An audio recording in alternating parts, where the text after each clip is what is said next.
My wife's brother kept bringing his dogs to our house despite my allergies. The first time Kyle brought his German Shepherds to our house, I was clearing plates from dinner when I felt my throat start to close. My eyes watered and swelled within minutes, my chest tightening like someone was sitting on it. I excused myself to take Benadryl in the bathroom, while my wife Rachel laughed with her brother in the living room, the dogs panting somewhere near my chair. When I came back out 20 minutes later with my face puffy and red, Kyle looked at me with this expression I couldn't quite read. Not concern exactly, but something more calculating.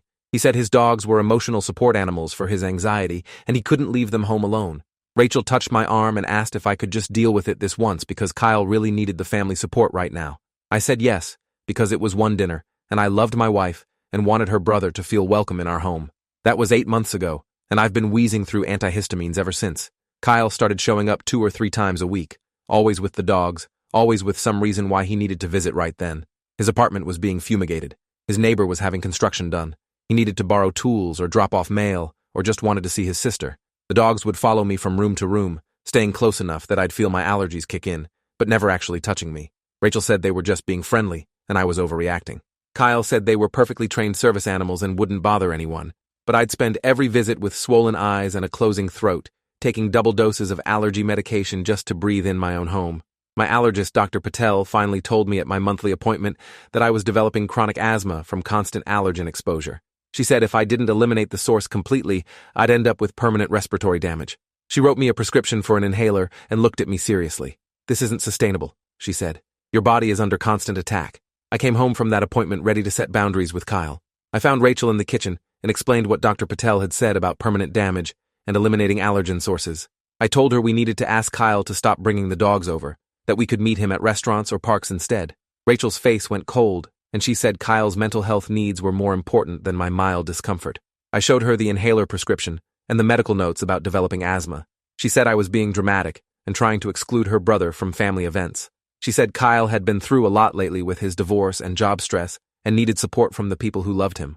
I asked if my health mattered at all, and she said of course it did, but I could just take medication like millions of other people with allergies. She walked out of the kitchen before I could respond, and I stood there holding my new inhaler, realizing my wife was choosing her brother's convenience over my ability to breathe. 2 days later, Kyle showed up unannounced at 3 p.m. on a Thursday. I was working from home in my office when I heard the garage door open and the sound of dog nails clicking across the hardwood floors. I came out to find Kyle letting his German Shepherds into my house with a key I didn't know he had. Rachel wasn't home. She was at work until 6 p.m. I asked Kyle what he was doing here, and he said Rachel had given him a garage code and key for emergencies. I asked what the emergency was, and he said he'd had a panic attack and needed a safe place to calm down. The dogs immediately headed toward my office where I'd been working, sniffing around my desk and my chair. Kyle said they were trained to provide deep pressure therapy during his anxiety episodes, and they needed to check the house for threats. I felt my throat starting to itch and my eyes beginning to water. I told Kyle I was sorry he was having a panic attack, but he couldn't be here with the dogs when Rachel wasn't home. He looked at me with that same calculating expression from the first dinner and said Rachel had specifically told him he could come over anytime he needed to. I called Rachel at work, and she answered annoyed, asking what was wrong. I explained Kyle was at the house with the dogs, even though she wasn't home, and I needed her to tell him to leave. She said she'd given Kyle permission to use our house as a safe space during mental health crises, and I was being unsupportive and cruel. I said I was literally developing asthma from his dogs and couldn't breathe in my own home. She said we'd talk about it when she got home and hung up. Kyle was standing in the hallway listening to my side of the conversation. He smiled and said it sounded like Rachel had his back, then walked into my bedroom with both dogs following him. I stood in the doorway watching them move around my personal space, sniffing my clothes in the closet and circling my side of the bed. Kyle said they were checking for threats as part of their training. I asked him to leave, and he said he'd leave when he felt calm enough to drive safely. That took another 90 minutes, during which I sat in my car in the garage taking antihistamines and using my new inhaler while Kyle and his dogs occupied my house. This pattern continued for the next 3 months. Kyle would show up unannounced, always when Rachel wasn't home, always with some mental health emergency that required him to be in my house with his dogs. I'd come home from running errands to find him in my bedroom or my office, the dogs positioned around my belongings. He'd be on his phone or watching TV in my living room, perfectly calm despite the supposed panic attack that brought him there. I started documenting every incident with timestamps and photos. I took pictures of the dogs in my bedroom, screenshots of my Ring doorbell showing Kyle arriving when Rachel was at work, copies of my increased allergy medication prescriptions. I showed Rachel the documentation one evening and she accused me of stalking her brother and trying to build a case against him like he was a criminal. She said I was being paranoid and controlling and she was tired of my complaints about Kyle's mental health needs. I asked why her brother's mental health mattered more than my physical health, and she said I was trying to make her choose between her husband and her family. My boss noticed my declining work performance and pulled me aside after a meeting where I'd had to step out twice to use my inhaler. I explained the situation, and he suggested I work from the office full-time instead of from home if my house was triggering my allergies. I started spending 10-hour days at the office just to avoid being home when Kyle might show up. Rachel got angry that I was never home and accused me of avoiding her. I said I was avoiding her brother's dogs because they were literally making me sick. She said I was being melodramatic, and plenty of people managed their allergies without making it everyone else's problem. I showed her my medical bills from the past 4 months, over $2,000 in allergist visits, medications, and emergency inhaler refills. She glanced at them and said healthcare was expensive for everyone, and I shouldn't use money to manipulate her into excluding Kyle. I realized then that nothing I said or showed her would matter because she'd already decided Kyle's needs came first. The breaking point came on a Wednesday afternoon when I left work early with a migraine. I came home at 2 p.m. and found Kyle's truck in my driveway. I sat in my car for a minute deciding whether to just drive away, but this was my house, and I was tired of being pushed out of my own space.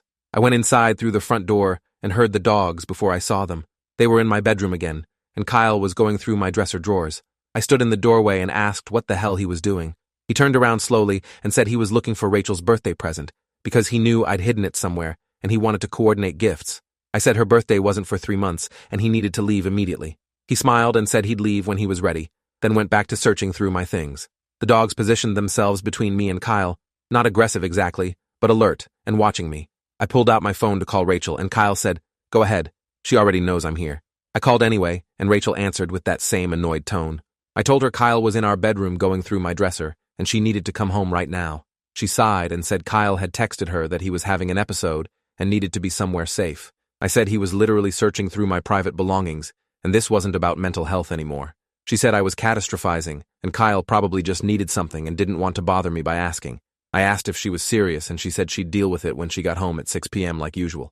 I hung up and told Kyle he had 5 minutes to get out or I was calling the police. He looked at me with that calculating expression again and said, "Rachel would be really upset if I involved the police in a family matter." He left with his dogs, but not before the dogs circled my room one more time, sniffing my clothes and my bedding with what looked like deliberate focus. I sat on my bed after they left and realized my marriage might be ending because my wife cared more about enabling her brother than protecting her husband. That night, Rachel came home, and we had the worst fight of our marriage. She said I'd threatened her brother with police and made him feel unsafe in his sister's home. I said he'd been going through my personal belongings without permission, and I had every right to want him out. She said Kyle had explained he was looking for a charging cable, and I'd overreacted like I always did about everything involving him. I pulled up the Ring camera footage from my bedroom that I'd recently installed and showed her Kyle going through my dresser, my nightstand, even the pockets of my pants in the closet. She watched the footage and said there was probably a reasonable explanation, and I was trying to make Kyle look bad. I stared at her in disbelief and said a reasonable explanation for searching someone's bedroom when they're not home is breaking and entering. She said Kyle wasn't a stranger, he was family, and I needed to stop treating him like a criminal. I asked when she'd given him a key and garage code, and she said months ago because he needed somewhere safe to go during anxiety episodes. I asked why she hadn't discussed that with me first, since it was my house too, and she said she didn't need my permission to help her own brother. I moved into the guest room that night and started looking at apartments online. Rachel noticed and asked if I was seriously considering leaving over her brother visiting too much. I said I was considering leaving because she'd given her brother unrestricted access to our home without consulting me, dismissed my serious medical condition as an inconvenience, and refused to believe evidence when it was shown directly to her. She said I was being overdramatic, and if I left, it would prove I never really loved her. I said if she kept choosing Kyle over me, she'd find out exactly how serious I was. We barely spoke for the next week. I worked from the office and came home late, avoiding Kyle's usual visiting hours. Rachel sent me texts asking when I'd apologize to Kyle for threatening him and making him feel unwelcome. I sent back my medical bills and my allergist's notes about permanent respiratory damage. She didn't respond. On Monday morning, I came home from the gym at 9 a.m. and found Kyle's truck in my driveway again. Rachel had left for work an hour earlier.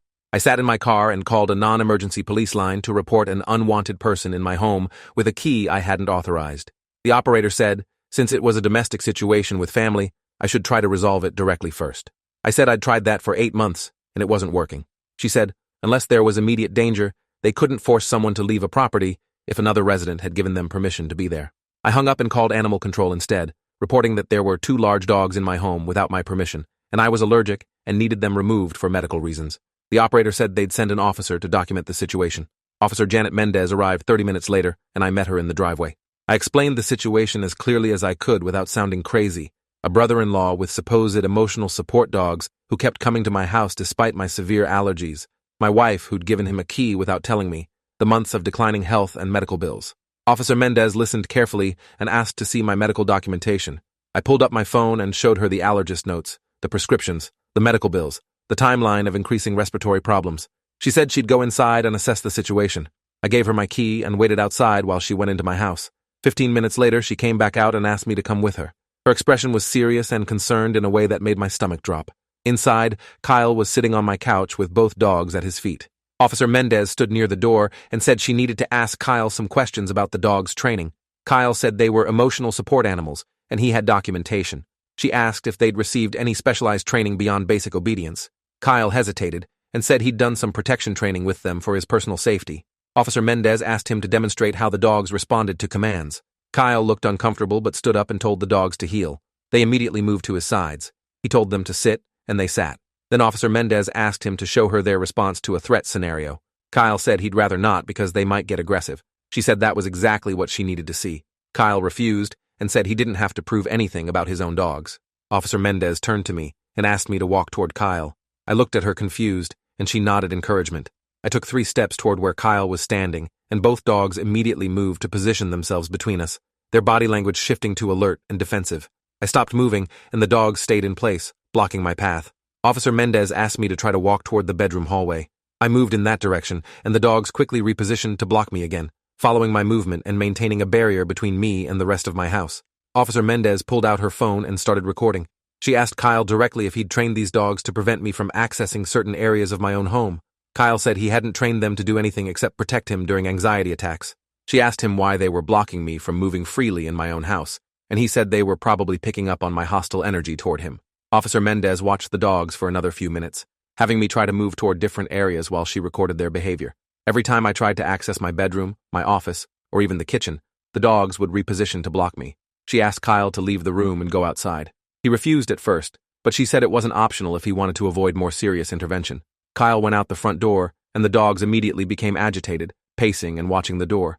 Officer Mendez asked me to walk around my house freely. The dogs followed me to every room, positioning themselves between me and the exit, between me and my belongings, always maintaining what looked like a patrol pattern. She stopped recording and made a phone call. I heard her say something about tactical territorial training and possible domestic intimidation. She hung up and told me another officer with specialized training in working animals was coming to do a full assessment. We needed to keep the dogs contained until then. Officer Mendez went outside and told Kyle he needed to crate the dogs, or they'd be temporarily seized for evaluation. Kyle argued, but she said it wasn't negotiable. He came back inside and got both dogs into crates he apparently kept in his truck. Officer Mendez asked him to wait outside while she talked to me privately. Once Kyle was gone, she asked me directly if I felt safe in my home. I said not anymore. She asked if my wife knew about the dog's behavior, and I said I'd been trying to tell her for months, but she thought I was overreacting. Officer Mendez asked if I had somewhere else I could stay for the next few days while they investigated. I said I could go to my brother's place across town. She said that would be best, and she'd contact me after the specialized officer assessed the dogs. She asked me to document everything I could remember about Kyle's visits and the dog's behavior and send it to her email. I spent the next hour writing down every incident, every time the dogs blocked me, every visit when Kyle was in my bedroom or office with the dogs, every time I felt like I couldn't move freely in my own space. The specialized officer arrived as I was finishing my documentation. His name was Officer Raymond Park, and he introduced himself as having 15 years of experience with working dogs and tactical training. He asked Kyle to bring the dogs out of their crates one at a time. Kyle looked pale and nervous, but complied. Officer Park watched each dog separately, giving commands and observing their responses. He had Kyle demonstrate the dog's training, and then he asked Kyle to step away while he worked with the dogs himself. What happened next made my skin crawl. Officer Park had me stand in different locations around my house while he observed how the dogs reacted. They would position themselves to block my access to rooms, to create barriers between me and exits, to essentially control my movement through my own space. He recorded everything on his phone and took detailed notes. After 45 minutes, he told Kyle to crate the dogs again and called Officer Mendez over for a private conversation. I couldn't hear what they were saying, but I saw Officer Mendez's expression shift from concerned to angry. She came back inside and asked me to step outside with Officer Park while she talked to Kyle alone. Outside, Officer Park explained that the dogs had been trained in territorial dominance behaviors, specifically targeting one person while remaining neutral to others. This wasn't standard protection training or emotional support work. The dogs had been conditioned to see me as an intruder in my own home and to establish control over my movement and access to space. He said this kind of training took months of deliberate work and wasn't something that happened accidentally. Someone had systematically taught these dogs to treat me as a threat that needed to be contained. He asked if I knew anyone with military or law enforcement training who might have helped Kyle. I said Kyle worked in IT and as far as I knew had no background in dog training beyond some YouTube videos he'd mentioned about protection dogs. Officer Park said YouTube was probably exactly where he'd learned this. There were channels that taught tactical dog training for personal protection, and some of them crossed into intimidation techniques that were illegal in residential settings. He said based on what he'd observed, the dogs were being used as instruments of psychological warfare to make me uncomfortable in my own home. This wasn't about Kyle's anxiety or emotional support needs. This was about establishing dominance and control over shared space by making me the outsider. He asked if there were any other concerning behaviors I'd noticed. I told him about Kyle searching my belongings, showing up when Rachel wasn't home, spending hours in my bedroom and office with the dogs. Officer Park said that fit the pattern perfectly. The dogs were being used to claim territory by marking it with their presence and by conditioning them to block my access. He said he'd seen this before in domestic disputes, where one party used trained animals to intimidate or control another person without leaving physical evidence of abuse. Officer Mendez came back outside with Kyle following her. She told him he was being issued a citation for improper animal control and the dogs would be temporarily seized pending investigation into their training and behavior. Kyle started yelling that she couldn't take his emotional support animals and he'd sue the city. She said the dogs had been trained to restrict someone's movement in their own home, which qualified as using animals for intimidation and harassment. That was illegal, regardless of their emotional support status. Kyle pulled out his phone and called Rachel. I heard him tell her the police were trying to take his dogs because I'd made false complaints. Rachel must have said she'd come home because Kyle said he'd wait for her. Officer Park loaded both dogs into his animal control vehicle while Kyle stood on my driveway looking furious and helpless. I felt relief flood through my body watching those dogs leave my property. Officer Mendez said she'd follow up with me in 24 hours and I should stay somewhere else tonight in case the situation escalated. I packed a bag and drove to my brother Marcus's apartment. He took one look at my face and made up the couch without asking questions. I told him everything while we ate takeout Chinese food, and he kept shaking his head in disbelief. He said he'd noticed I looked sick at family gatherings but thought it was work stress. He asked what Rachel was saying about all this, and I pulled out my phone to check. 15 missed calls and 20 text messages, all from Rachel. The messages started with confusion, asking what happened with animal control and why Kyle's dogs were seized. Then they shifted to anger, saying I'd gone too far and involved authorities in a family matter. The most recent message said we needed to talk immediately, and she couldn't believe I'd done this to her brother. I showed Marcus, and he said maybe I shouldn't respond until I'd talked to a lawyer. I said I didn't think I needed a lawyer for an animal control issue. Marcus said I might need one for a divorce. Rachel showed up at Marcus's apartment at 10 p.m. She pounded on the door until Marcus answered and demanded to see me. I came out of the living room and she immediately started yelling about how I'd gotten her brother's emotional support animals taken away, and didn't I understand how traumatic that was for him. I said the dogs were trained to trap me in my own home and prevent me from moving freely. She said that was ridiculous, and I was making things up to justify my vendetta against Kyle. I pulled up Officer Park's report on my phone and tried to show her, but she wouldn't look at it. She said the officers were probably just backing my story because I'd called them first and manipulated the situation. I asked if she seriously thought I'd convinced 2 animal control officers to make up an entire report about tactical training. She said I'd obviously exaggerated my allergies and made Kyle look dangerous when he was just trying to manage his mental health. Marcus stepped between us and said Rachel needed to leave and we could talk when everyone was calmer. Rachel told him to stay out of it, and he said I was his brother and staying at his place, so it was his business. She looked at me and said, if I didn't come home right now and fix this situation with Kyle's dogs, she was done. I said, if she couldn't see that her brother had been systematically harassing me for 8 months, then maybe we were already done. She stared at me for a long moment, and I saw something shift in her expression, like she was realizing I actually meant it. She said she'd given me everything, a home and a marriage and a family, and this was how I repaid her, by destroying her relationship with her brother. I said she'd given her brother access to my home without my permission, ignored my serious medical condition, and chosen his comfort over my safety every single time. If that was her definition of a good marriage, then we wanted different things. She left without saying anything else, and Marcus locked the door behind her. We stood in his hallway, and he said I could stay as long as I needed. Officer Mendez called the next morning with an update. The dogs had been evaluated by a veterinary behaviorist who confirmed they'd been trained with territorial dominance commands specifically targeting one individual. The training was consistent with protection techniques, but applied in a way that violated local ordinances about animal control and harassment. Kyle was being charged with misuse of animals for intimidation, and if convicted, could face fines and permanent loss of the dogs. She asked if I wanted to pursue a restraining order against Kyle, and I said yes. She walked me through the process, and I spent the afternoon filing paperwork at the courthouse. The temporary restraining order was granted that evening, preventing Kyle from coming within 500 feet of me or my home. Officer Mendez said she'd serve the papers to him tomorrow, and I should document any violations. I asked what would happen to the dogs, and she said they'd likely be rehomed after a deprogramming period, where trainers would work to undo the territorial behaviors. I felt sad for the dogs who'd just been tools in whatever game Kyle was playing. Rachel texted that night saying I'd ruined her brother's life over some allergies and dogs being dogs. She said the restraining order was vindictive and proved I'd never cared about her family. I responded with a single message saying her brother had trained animals to trap me in my own home, and she'd enabled it by giving him unrestricted access and dismissing my medical condition for 8 months. She didn't respond. I called a divorce attorney the next morning and scheduled a consultation for later that week. Marcus said I could stay with him through the whole process if needed. My boss called asking if everything was okay because I'd been out for 2 days, and I explained the situation briefly. He said, "Take all the time I needed, and my job would be there when I was ready." I spent the next few days sleeping more than I had in months, my breathing easier without constant allergen exposure. My stress levels dropping as I realized I didn't have to manage Kyle's presence anymore. The divorce attorney said I had grounds for separation based on Rachel's enabling of harassment and her refusal to address my medical needs. She said the animal control reports and restraining order would support my case, that the living situation had become untenable through no fault of my own. We filed the paperwork that Friday. Rachel was served on Monday and called me 30 times in 1 hour. I didn't answer. She left voicemails ranging from angry to devastated, saying she couldn't believe I was throwing away our marriage over her brother, that she'd thought I loved her enough to work through family issues, that I was abandoning her when she needed me most. I listened to all of them and felt nothing but exhaustion. I tried to work through the family issues for 8 months while she dismissed every concern I raised. Her definition of working through it meant me suffering in silence while Kyle did whatever he wanted.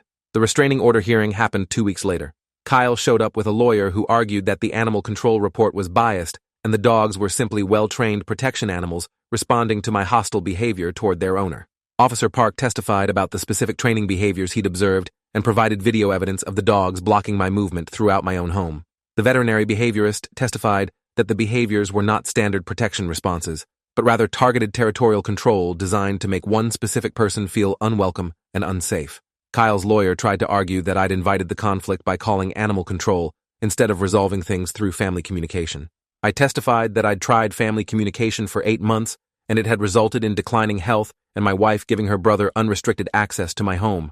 The judge granted a permanent restraining order and said the evidence clearly showed a pattern of using animals to intimidate and control. Kyle would be charged with animal harassment under city ordinance, and the dogs would not be returned to him.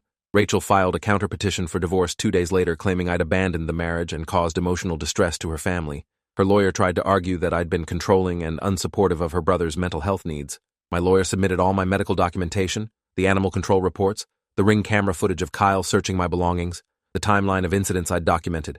The mediator assigned to our case said it was clear there had been serious issues with boundaries and medical needs being ignored, and recommended separation with equitable division of assets. Rachel fought the recommendation and demanded I pay for her brother's legal fees and the cost of rehoming his dogs. The mediator said no, and recommended I actually receive compensation for my medical expenses incurred due to allergen exposure I'd tried to prevent. We settled out of court 3 months later. Rachel got the house since her name was on the mortgage first. I got my retirement accounts and my car and $15,000 for medical expenses. We split everything else down the middle. Kyle was convicted of misuse of animals for intimidation and fined $5,000 plus court costs. He was banned from owning dogs for 5 years and required to complete an anger management program. The dogs were adopted by a family in another state after months of retraining. I heard through mutual friends that Rachel blamed me for destroying her family and refused to speak my name. Her parents apparently took Kyle's side and said I'd overreacted to normal family closeness. I didn't care anymore. I'd spent 8 months drowning in my own home while everyone told me I was being dramatic. Officer Mendez sent me a follow-up email 6 months after everything ended, saying she'd seen too many cases like mine where family members used animals as weapons in domestic power struggles. She was glad I'd called and gotten out before it escalated further.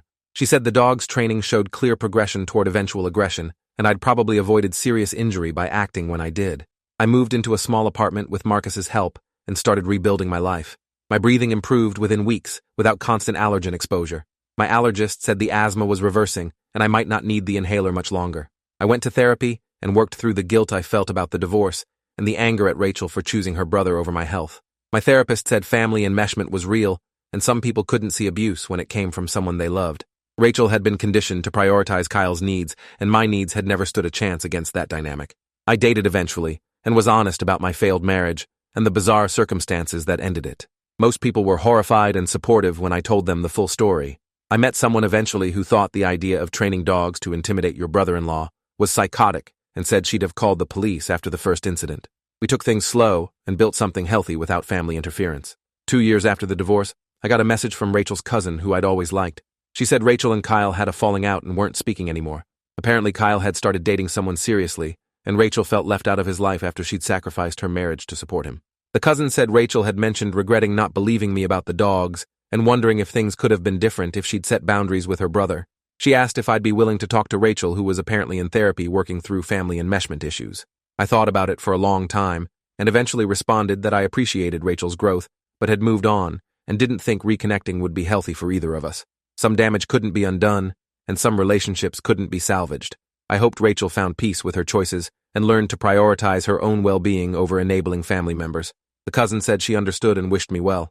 3 years after everything ended, I was living in a house I'd bought myself with a partner who respected my boundaries and a job I loved and lungs that worked properly again. I ran into Officer Mendez at a coffee shop and she remembered me immediately. We talked for a few minutes, and she said my case had actually changed some of their training protocols for recognizing animal-assisted harassment. They now specifically looked for territorial behavior patterns when responding to domestic calls involving pets.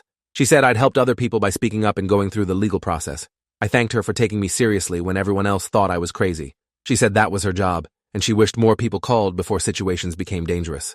I left that coffee shop feeling like maybe all the pain and divorce and conflict had meant something beyond just my personal survival. Maybe someone else wouldn't have to spend 8 months unable to breathe in their own home because people now knew what to look for.